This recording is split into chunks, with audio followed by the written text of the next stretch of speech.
one of my favorite follows on social media. Ron Filipowski from Midas Touch just joined us. They're great over there. And, well, I'll tell you, there's a lot to talk about with this lovely lady. I've been following her on X for a very, very long time. She is also one of my favorite follows. And she is known as JoJoFromJerz. Very funny, very smart, and a great follow. Joanne Carducci joining us right now on the show. Hi. Thank you so much for joining us. It's great to have you on. I've been wanting to have you on for a long time, and our mutual friend Pete hooked us up, and I really appreciate you being here. How are you? I'm great. Thank you so much for having me. And yeah, Pete is a good guy. And speaking of the way some of these Republicans treat women, let's talk about Pete Hegseth for a moment. Mm-hmm. As I just was talking with Filipowski about this, is that here's a guy who cheated on his first wife with somebody he worked with, cheated on his second wife with a Fox News executive, had a baby with her. This is a guy who doesn't think that women should serve on the battlefield. I mean, devout Christian, right? He calls himself a devout Christian, JoJo. What do you make of this guy? I mean, I didn't actually know about the marriages. All I knew was about the alleged sexual assault in 2017. But it feels like that might actually be like a prerequisite for like rising up the ranks in MAGA, because like if you want to get to the top of, I guess, Mount Fascist, you have to be a disgusting, deplorable, serial philandering scumbag. I mean, I thought you were describing Jesse Waters at first. I was like, that sounds like oh, that's scumbag. Don't even get me started with him. It's interesting because Ron Filipowski said the same thing you said. It's almost like it's a prerequisite at Fox News. Yeah. You know, I want to. Sorry, the last thing about Pete. Sure. Pete Hegseth is I didn't know this till I went a little digging the other day.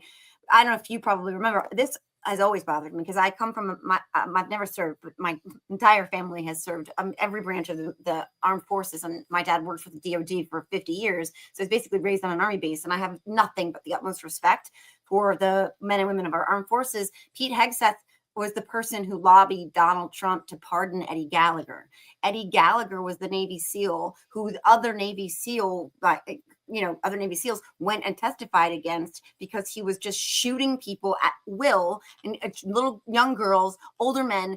He executed another captive and then forced his other SEALs to take pictures with it. And he was found, guilty of war crimes, not murder, just other war crimes.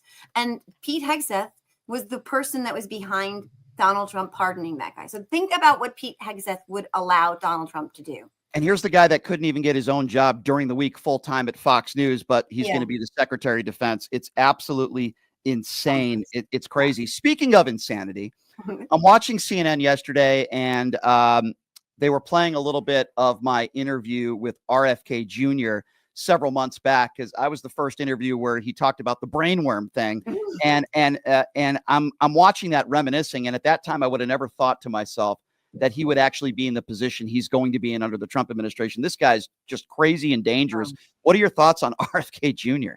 Well, it's interesting because you brought up the brainworm. The reason we know about the brainworm is also from your interview, yes, but it was in a divorce case where he was talking about how that diminished his cognitive ability because he had this brainworm that, by the way, he wasn't able to sustain. So if he can't sustain a brainworm, he's supposed to sustain the American people. I mean, this is like sheep for wolves. This is like chicken for McNuggets. This is like the upside down. This is war is peace. This is a person who is so antithetical to the idea of health that it's almost like we're being punked. But again, like these appointments make sense in two regards. They make sense because Donald Trump actually wants to dismantle all of these agencies. They want to do away with all the regulation. They want to do away with all the government. They want to get rid of all of that. He just wants to rule as an autocrat. But it also keeps moving the chains. Like we're like, oh my God, this is outrageous. This is insane. Like, oh my God, this is so crazy. And every time we do that, it sets the table for the next crazy because we've accommodated this crazy somehow as being the end of the crazy. Like this can't get any worse than this. And then sure enough, he does something else. And now this crazy is like, to not even talk about it anymore. So yeah, no, you're right. We're going to be talking about him deciding to cancel the 2020, the midterms. You know what I mean? Yeah, but RFK Jr.'s entire family has said, please God, no. Please God, no. Yeah. Like that seems like a pretty big red flag. A huge red flag, or maybe half of your administration not supporting you, including your former vice president. That's another story. But JoJo, I want to ask you this because you have such a huge platform. You're so good at what you do, and that's why you have the following you have. nice. But are you worried? I mean, you think of Donald Trump going after members of the media, going after maybe people like me, people like you. I've already lost a bunch of followers on Twitter. Maybe that's for a good reason, though, because I know a lot of people are going to Blue Sky, which I just signed up for the other day. But I mean, are you worried at all? Not just about, a woman's right to choose, worried about what you can do with your own body. There's so many different reasons to be worried, right? But just from a person like yourself with a huge platform that you have, are you worried? I've given that a lot of thought. My kids, both of them, when I called them, I was in Philadelphia on election day and the next morning, and they both asked me the same question, which was, is it true? Do you have to move out of the country? Like, that was the first thought they had, because that's what their friends ask them at school, whose parents tell them about what I do, which is sad, but it just is what it is. So I knew what was coming, and my kids went to school and they were inevitably asked that question, which kind of broke my heart a little bit.